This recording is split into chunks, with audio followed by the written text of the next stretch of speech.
Hello everyone, welcome to All India Students community.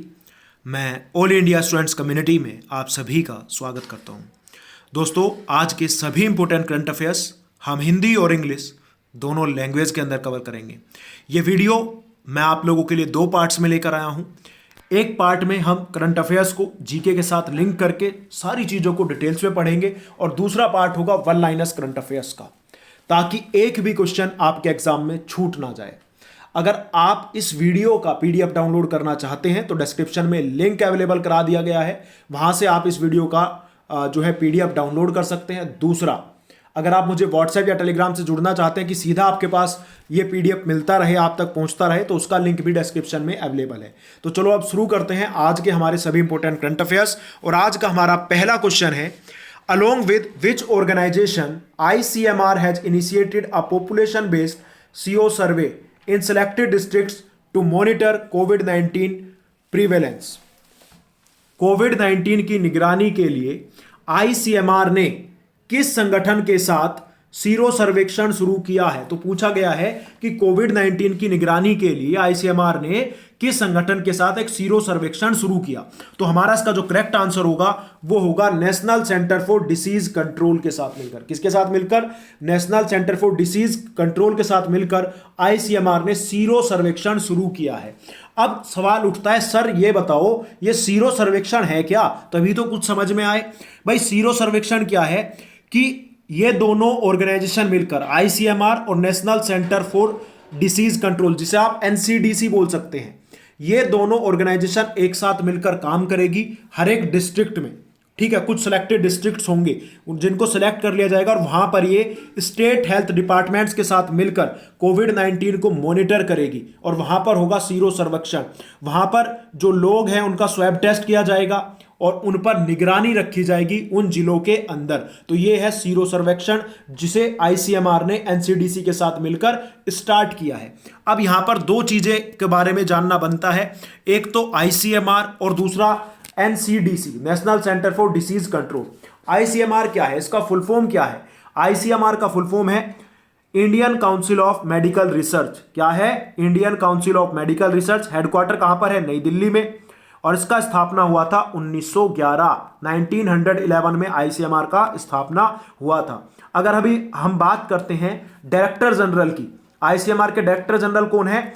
Doctor Balram Bhargava, जो है ICMR के director general है। अब बात करें एनसीडीसी, इसका इतिहास बहुत ही आप बोल सकते हैं अजब गजब रहा है। इसके बहुत सारे नाम बदले गए। सबसे पहले अगर मैं बात करूं, एनसीडीसी का स्थापना 1909 में हुआ था। कब हुआ था? 1909 में इसका स्थापना हुआ और इसके जो डायरेक्टर जनरल है वो है डॉक्टर सुजीत कुमार सिंह। कौन है? डॉक्टर सुजीत कुमार सिंह जो है ये एनसीडीसी के कौन है? डायरेक्टर जनरल है। एनसीडीसी जो है ये हेल्थ मिनिस्ट्री के अंडर आता है। किसके अंडर आता है? हेल्थ मिनिस्ट्री के अंडर ये काम करता है। अब इसके नाम के बारे में जान लेते हैं। जब 1909 में एनसीडीसी का स्थापना हुआ तब इसका नाम था सेंट्रल मलेरिया ब्यूरो। क्या नाम था? 1909 में जब इसका स्थापना हुआ 1909, तब इसका नाम था central malaria bureau. Central malaria bureau. और हिमाचल प्रदेश के कसौली में इसका स्थापना हुआ था। हिमाचल प्रदेश का जो कसौली है वहां पर इसका स्थापना हुआ 1909 में और तब इसका नाम था सेंट्रल मलेरिया ब्यूरो। 1938 में इसका नाम बदल दिया गया 1938 में, और इसका नाम बदल कर दिया गया मलेरिया इंस्टीट्यूट ऑफ इंडिया। क्या कर दिया गया? Malaria institute of India.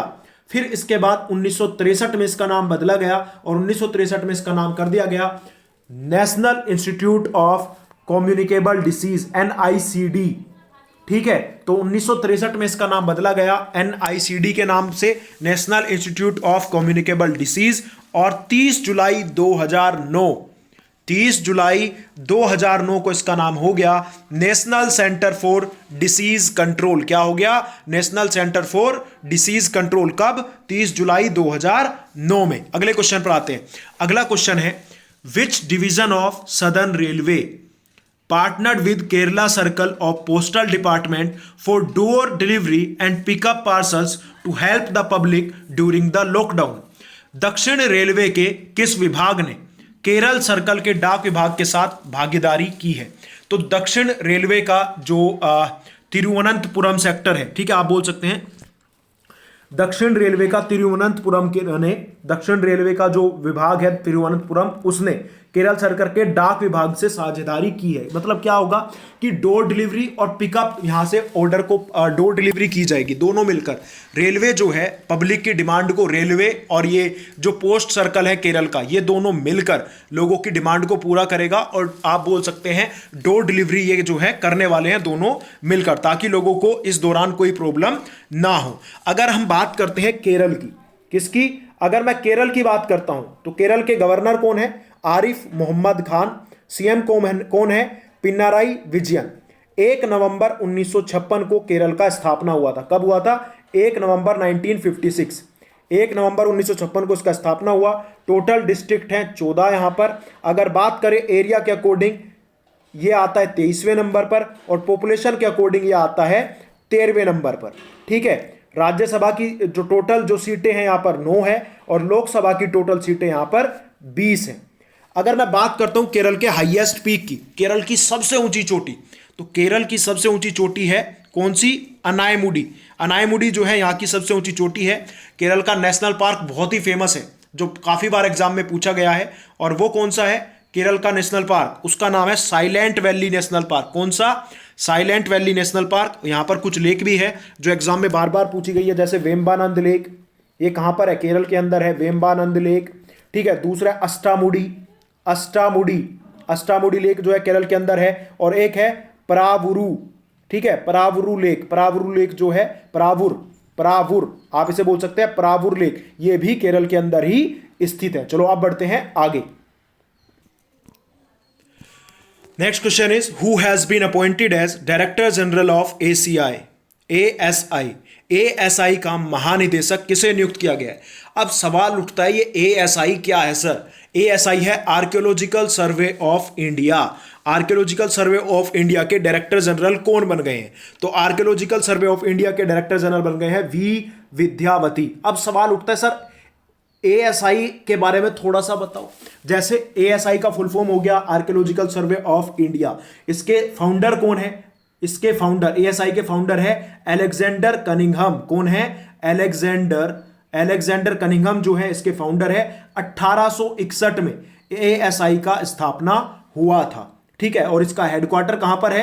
Headquarter है नई दिल्ली में। नई दिल्ली में इसका हेडक्वार्टर है। अब यहां पर कुछ और ऑप्शंस है जिसके बारे में आपको जानना चाहिए, जैसे मनोज आहूजा, इसके बारे में कल मैंने आपको पढ़ाया था। मनोज आहूजा कहां के बन गए हैं? निदेशक बने हैं। ये किस बोर्ड के निदेशक बन गए मनोज आहूजा? क्या आप मुझे कमेंट करके बताएंगे?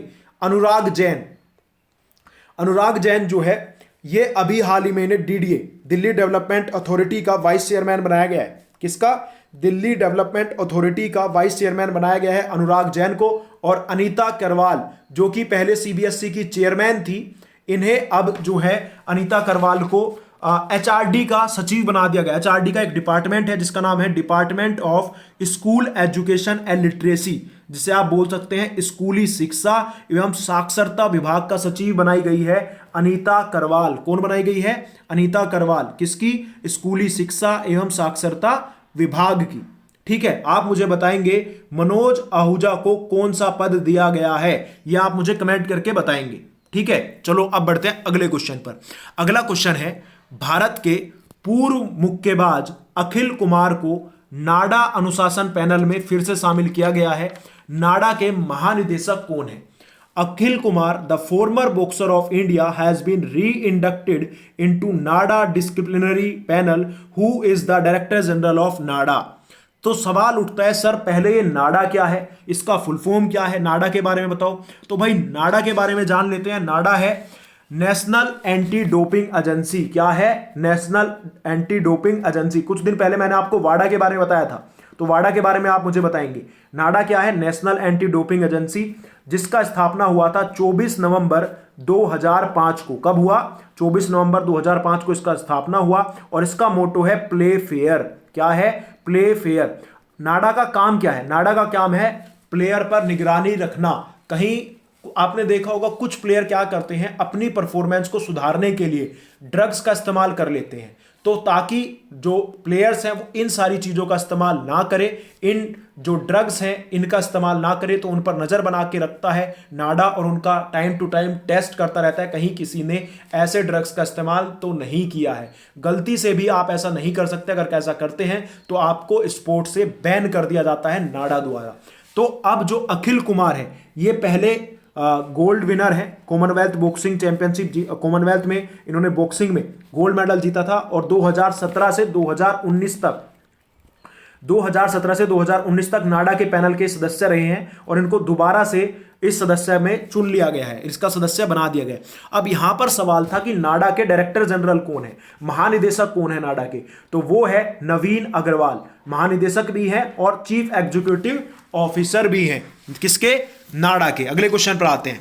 अगला क्वेश्चन है the committee under the Central Insecticides Board and Registration Committee has recommended to ban use streptomycin and tetracycline drugs on crops. The streptomycin is the drug used to treat which disease? केंद्रीय कीटनाशक board और पंजीकरण समिति, जिसे हम बोलते हैं CIBRC, इसका फुल फॉर्म है committee under the Central Insecticides Board and Registration committee. तो CIBRC का फुल फॉर्म क्या है, central Insecticides Board and Registration committee. तो इस CIBRC ने बोला है कि फसलों पर अब स्ट्रेप्टोमाइसिन और टेट्रासाइक्लिन दवाओं का इस्तेमाल नहीं किया जाएगा। इन्होंने इसकी सिफारिश की है और इस सिफारिश को मान लिया गया है। तो यहां पर सवाल उठा है कि स्ट्रेप्टोमाइसिन का जो है इस्तेमाल हम किस बीमारी के लिए करते हैं, किस बीमारी के इलाज में स्ट्रेप्टोमाइसिन का इस्तेमाल होता है। तो करेक्ट आंसर क्या होगा, ट्यूबरक्लोसिस, TB के इस्तेमाल में हम स्ट्रेप्टोमाइसिन दवा का इस्तेमाल करते हैं। अब ट्यूबरक्लोसिस के बारे में जान लेते हैं। जैसे जो TB रोग होता है ये किसकी वजह से होता है, ये बैक्टीरियल है, फंगल है, वायरल है, कौन सा रोग है, तो TB जो है एक बैक्टीरियल रोग है। ठीक है, कौन सा रोग है, एक बैक्टीरिया से होने वाला रोग है TB। कौन से बैक्टीरिया से होता है, माइकोबैक्टीरियम ट्यूबरक्लोसिस। किससे होता है, माइकोबैक्टीरियम ट्यूबरक्लोसिस। और ये सीधा हमारे लंग्स को अफेक्ट करता है। किसको अफेक्ट करता है, हमारे फेफड़ों को। और इसको ट्रीट करने के लिए हम BCG वैक्सीन का इस्तेमाल करते हैं। किसका, BCG वैक्सीन का इस्तेमाल करते हैं TB को ट्रीट करने के लिए। भाई अगर आपको ये वीडियो पसंद आ रहा हो तो प्लीज लाइक जरूर करिएगा। अगर अभी तक लाइक नहीं किया है तो मुझे उम्मीद है आप लोग लाइक जरूर करेंगे और ज्यादा से ज्यादा अपने दोस्तों के साथ शेयर करेंगे। तो एक बार सारे स्टूडेंट्स लाइक कर दो। अब बढ़ते हैं अगले क्वेश्चन पर। What is the rank of India in world economic forum global energy transition index 2020? विश्व आर्थिक मंच के वैश्विक ऊर्जा संक्रमण सूचकांक में भारत का रैंक क्या रहा? अभी वर्ल्ड इकोनॉमिक फोरम का एक रिपोर्ट आया जो था वैश्विक ऊर्जा संक्रमण सूचकांक इंडेक्स, और इसमें भारत का रैंक रहा है 74वां। 2019 की बात करें तो 2019 में भारत का इसमें रैंक 76वां था, लेकिन इस बार भारत का रैंक रहा 74वां। अगर हम बात करते हैं कि टॉप पर कौन रहा, तो टॉप पर रहा स्वीडन। पिछले 3 सालों से लगातार टॉप पर बना रहा है स्वीडन। दूसरे पर है स्विट्जरलैंड और तीसरे नंबर पर है फिनलैंड। दूसरे पर कौन सा है, स्विट्जरलैंड, और तीसरे पर है फिनलैंड। और भारत का रैंक रहा है 74th। अगले क्वेश्चन पर आते हैं। अगला क्वेश्चन क्या कहता है, name the Indian state which has launched Hope portal to help unemployment youth of the state.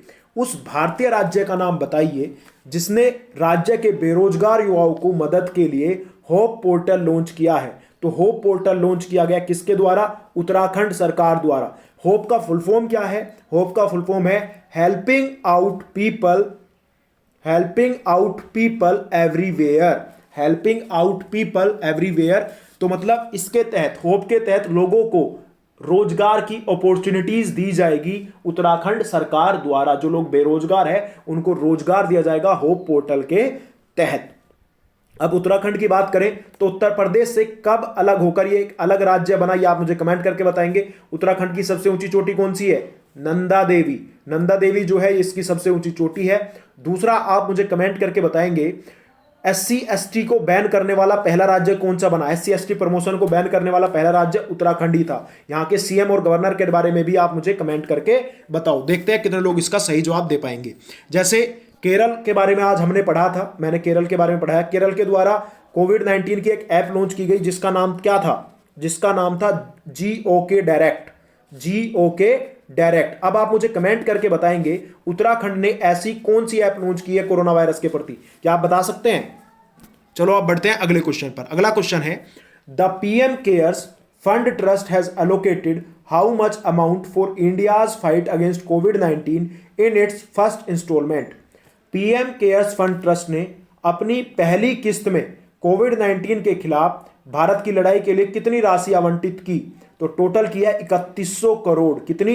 3100 crore. अगला क्वेश्चन है how much fund has been allocated for development of covid vaccine under the PM CARES fund. PM CARES fund के तहत कोविड-19 vaccine के विकास के लिए कितना fund आवंटित किया गया? तो पीएम केयर्स फंड में से 1000 करोड़ रुपए फंड जो है दिया गया है कोरोना वैक्सीन को बनाने के लिए। अब आप लोगों के लिए एक सवाल, कोरोना का साइंटिफिक, कोविड-19 का साइंटिफिक नेम क्या है? ये आप मुझे कमेंट करके बताएंगे। कोविड-19 का साइंटिफिक नेम क्या है? कमेंट करो, देखते हैं कितने लोगों को पता है। अगला question, the BRICS new development bank has pledged how much emergency assistance loan to India to support its battle against corona virus. BRICS new development bank ने भारत को कोरोना वायरस के खिलाफ अपनी लड़ाई का समर्थन करने के लिए कितना आपातकालीन सहायता ऋण देने का वादा किया? तो यह किया गया है USD 1 बिलियन डॉलर। तो करेक्ट आंसर होगा USD 1 बिलियन डॉलर का जो है सहायता ऋण देगा कौन?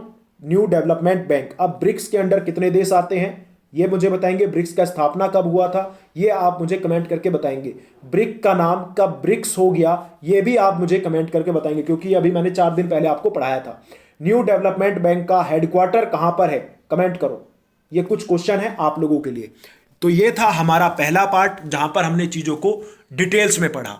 अब स्टार्ट होगा हमारा दूसरा पार्ट जहां पर चीजों को हम वन लाइनर्स की फॉर्म में पढ़ेंगे। अगर अभी तक आपने लाइक नहीं किया है एक बार लाइक करोगे, शेयर कर दो फटाक से, फिर शुरू करते हैं। चलो अब स्टार्ट करते हैं। आई होप आप लोगों ने ये बटन दबाई दिया होगा लाइक वाला। तो पहला क्वेश्चन है, हाल ही में फ्रांस के किस साइकिल चालक को अंतर्राष्ट्रीय साइकिलिंग संघ द्वारा 4 साल के लिए बैन कर दिया गया है? तो 4 साल के लिए बैन किया गया है डी ग्रेगोरियो को।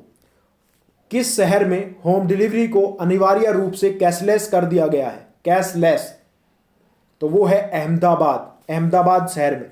नेक्स्ट क्वेश्चन, सूक्ष्म लघु एवं मध्यम उद्योग मंत्रालय ने कौन सा पोर्टल लॉन्च किया? चैंपियन पोर्टल लॉन्च किया गया MSME द्वारा। क्वेश्चन नंबर 4, प्रौद्योगिकी विकास बोर्ड ने किसके साथ मिलकर डिजिटल सम्मेलन रीस्टार्ट का आयोजन किया? तो यह किया गया है CII के साथ मिलकर। CII क्या है? Confederation of Indian industry. Question number 5, हाल ही में किसे गूगल क्लाउड द्वारा भारत में इसका उपाध्यक्ष नियुक्त किया गया? तो भारत में गूगल क्लाउड का उपाध्यक्ष नियुक्त किए गए हैं अनिल भंसाली। कौन किए गए? अनिल भंसाली। क्वेश्चन नंबर 6, हाल ही में CBSE के अध्यक्ष के रूप में किसे नियुक्त किया गया? मनोज आहूजा। यही सवाल मैंने आपसे पूछा था थोड़ी देर पहले कि मनोज आहूजा को किसका चेयरमैन बनाया गया? तो CBSE का चेयरमैन बनाया गया है। अब सवाल है मनोज आहूजा ने CBSE के चेयरमैन के रूप में किसे रिप्लेस किया है? देखते हैं कितने लोगों को याद है। क्वेश्चन नंबर 17, तेलिया रुमाल को GI टैग मिला है, यह किस राज्य का है? तो यह है तेलंगाना का। कहां का? तेलंगाना। एक बार रिवाइज कर लेते हैं, स्टार्ट करें। मैं क्वेश्चन बोलूंगा और आप पढ़कर देंगे जवाब। बताइएगा, फ्रांस के साइकिल चालक को अंतर्राष्ट्रीय साइकिलिंग 4 साल के लिए बैन कर दिया गया है अंतर्राष्ट्रीय साइकिलिंग संघ द्वारा। उनका नाम क्या है? बोलिए। D Gregorio. Next question, home delivery को अनिवार्य रूप से कैशलेस कर दिया गया है किस शहर में? होम डिलीवरी को कैशलेस किया गया किस शहर में? बहुत बढ़िया, अहमदाबाद। सभी बोले, जवाब बोलिएगा आप, मजा आएगा। MSME द्वारा कौन सा मंत्रालय, MSME मंत्रालय ने कौन सा पोर्टल लॉन्च किया? कौन सा पोर्टल लॉन्च किया गया MSME द्वारा? बताइएगा। And the correct answer is champion. Restart का आयोजन किया गया किसके द्वारा? प्रौद्योगिकी विकास बोर्ड ने। किसके साथ मिलकर? किसके साथ मिलकर रीस्टार्ट का आयोजन किया गया? रीस्टार्ट का फुल फॉर्म भी आप मुझे बताएंगे। कल मैंने आपको रीस्टार्ट का फुल फॉर्म बताया था। And the correct answer is CII। Next question, Google cloud के उपाध्यक्ष के रूप में किसे नियुक्त किया गया? बहुत बढ़िया, हाँ, अनिल भंसाली सीबीएसई के नए चेयरमैन। मनोज आहूजा। तेलिया रुमाल को जीआई टैग मिला है, यह किस राज्य का है? तेलंगाना। क्वेश्चन नंबर 8 आगे आते हैं। सोहराई खोवर पेंटिंग को जीआई टैग मिला, यह सोहराई खोवर पेंटिंग कहां की है? तो सोहराई खोवर पेंटिंग है झारखंड की। क्वेश्चन नंबर 9 हाल ही में आई आरबीआई की रिपोर्ट के अनुसार वित्त वर्ष 2019-20 में भारत के गोल्ड भंडार में कितने टन की बढ़ोतरी हुई? तो भारत के गोल्ड भंडार में हुई 40.45% का बढ़ोतरी। क्वेश्चन नंबर 10 हाल ही में किसे भारतीय फुटबॉल फेडरेशन द्वारा इस वर्ष के अर्जुन पुरस्कार के लिए नामांकित किया गया? तो वो है संध्या झिंगन और N Bala Devi. Question number 11 हाल ही में किस राज्य सरकार ने राज्य में आने वाले पर्यटकों के लिए अपनी मानक संचालन प्रक्रिया एसओपी विकसित करने का निर्णय लिया? तो ये निर्णय लिया है गोवा सरकार ने। एक बार रिवाइज कर लेते हैं फटाक से। सोहराई खोवर पेंटिंग को जीआई टैग मिला है, ये किस राज्य की है? बोलिएगा। झारखंड। आरबीआई की रिपोर्ट के अनुसार 2019-20 में भारत गोल्ड भंडार में कितने टन की बढ़ोतरी हुई? 40.45 टन की।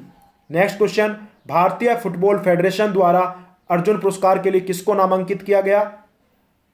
संध्या झिंगन और एन बाला देवी। अगला क्वेश्चन किस राज्य सरकार ने राज्य में आने वाले पर्यटकों के लिए मानक संचालन प्रक्रिया एसओपी विकसित करने का निर्णय लिया? गोवा। अब उन लोगों के लिए जो इंग्लिश में पढ़ना पसंद करते हैं, फर्स्ट क्वेश्चन है who has been appointed as new chairman of CBSE? Manoj Ahuja. Next question who has been nominated by the all India football federation for this years Arjuna award? Sandhya Jhingan and N Bala Devi. Question number 3 which city has mandated the digital payment for all home delivery services? Ahmedabad. Question number 4 Telia Rumal from which state received GI tag? Telangana. Which state has decided to develop its own standard operating procedure for tourists visiting the state? Goa. Who is the governor of Goa? Question number 6. Which cyclist of France has been banned for 4 years by the International Cycling Association? D. Gregorio. Question number 7. Which portal has been launched by the Ministry of MSME? Champion. Question number 8. With whom did Technology Development Board organize a digital conference restart? Confederation of Indian Industry. Question number 9. Who has been appointed by Google Cloud as its Vice President? Anil Bhansali. Question number 10. According to recent RBI report, how many tons of India's gold reserves has increased in financial year 29 to 2020? 40.45 ton. Question number 11. Sohrai painting from which state got GI tag? Jharkhand. क्या आप मुझे झारखंड के CM और governor का नाम बता सकते हैं? बहुत बढ़िया। अब आप लोगों के लिए क्वेश्चन ऑफ द डे। उससे पहले अगर आपने वीडियो को लाइक नहीं किया है, वीडियो को जल्दी से लाइक कर दें। दूसरा, अगर आप मुझसे व्हाट्सएप या टेलीग्राम पर जुड़ना चाहते हैं और इस पीडीएफ का पीडीएफ चाहते हैं इस वीडियो का, तो मुझे व्हाट्सएप और टेलीग्राम पर जो फॉलो कर लेना, डिस्क्रिप्शन में लिंक है। अब आप लोगों के लिए क्वेश्चन ऑफ द डे। अगर कोई आप बोल सकते हैं a citizen can directly move the supreme court, एक व्यक्ति जो है सीधा सुप्रीम कोर्ट जा सकता है कब? For any वोलेशन of fundamental rights, अगर उसके मौलिक अधिकारों का क्या किया जाता है? उल्लंघन किया जाता है, उसके मौलिक अधिकारों को तोड़ा जाता है। किस अनुच्छेद के तहत? किस अनुच्छेद के तहत कोई व्यक्ति सीधा सुप्रीम कोर्ट जा सकता है अगर उसके मौलिक अधिकारों का हनन किया जाता है? किस अनुच्छेद के तहत? क्वेश्चन है a citizen can directly move the supreme court for any violation of fundamental rights under article 31, article 32, article 33 और आर्टिकल 34। अगर उसके मौलिक अधिकारों का हनन किया जाता है तो एक व्यक्ति सीधा सुप्रीम कोर्ट जा सकता है। किस अनुच्छेद के तहत? ये आप मुझे कमेंट करके बताएंगे। तो दोस्तों, ये था आज का हमारा current affairs video plus static GK के बहुत ही लाजवाब क्वेश्चंस जो आपको आने वाले एग्जाम्स में बहुत ही हेल्प करेंगे। वीडियो कैसा लगा कमेंट करके जरूर बताइएगा, और कम से कम सभी व्हाट्सएप टेलीग्राम पर आप शेयर करिएगा। 4-4 ग्रुप में तो शेयर कर ही सकते हैं। देखते हैं आप मुझे सपोर्ट करेंगे या नहीं करेंगे। आज के वीडियो का रिस्पॉन्स बताएगा आपने कितना लाइक किया और आपको कितना पसंद आया। चलो दोस्तों, मिलते हैं कल, तब तक के लिए धन्यवाद। जय हिंद, जय Bharat, take care, love you all.